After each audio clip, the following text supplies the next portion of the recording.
Hi, good morning sa ating lahat dyan, sa ating mga nanay at sa ating tito sa abroad natin guys.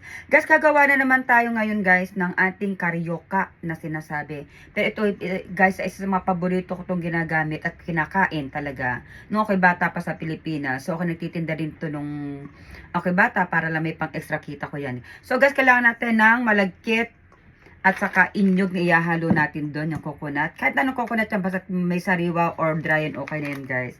And then, lagyan din natin, guys, siya ng matamis. Ayan, yung mga ginagamit kong matamis. Kahit wala siya, ihahalo natin siya rito sa ating malagkit na glutinous rice. And then, guys, ang gagawin natin piling niya, guys, ay yung ube. Ube ang ipapalaman natin sa ating karyoka. At saka meron din tayo, guys, na yung... Ayan, guys, una, babasahin muna natin ang ating glutinous rice. Ayan. Ang ating lagyan na tubig dito ay medyo warm water para naman maano niya yung init, diba yan. Naglagay po ako ng kalahating tasa ng warm water sa kalahating kilo ng glutinous rice. So ay babasa lang po natin siya.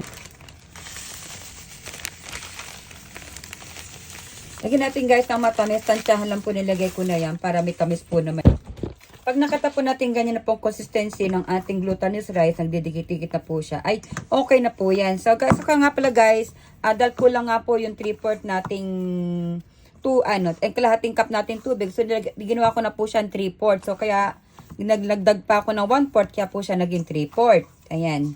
So, pwede na po siya nating haluin or i-stack po na natin siya guys, diba? So, ayun guys, nagdagdag nga pala ako ng inyog. Yung kahit na dry inyog dyan or sa dalawang inyog pa yan, nagdagdag po ako guys dyan para magkaroon po siya ng crunchy sa ating bibig. So, ayan guys, nakita na nila nagsama-sama na po sila dyan.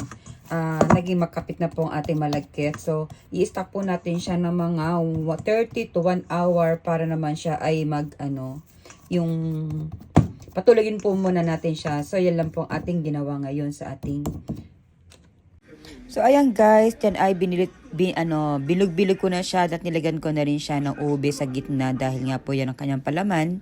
Ang ating karyoka yung ube, diba? Napakasarap nga po niyan talaga dahil talagang paborito ko yung karyoka na yan. So, hindi ako nagsasawa na ako ay magluluto at kakain pa rin yan. So, ayan guys, habang binibilog ko yan, ay syempre, may paliwanag pa tayo dyan kung paano gagawin. So, binilit ko muna siya, ayan.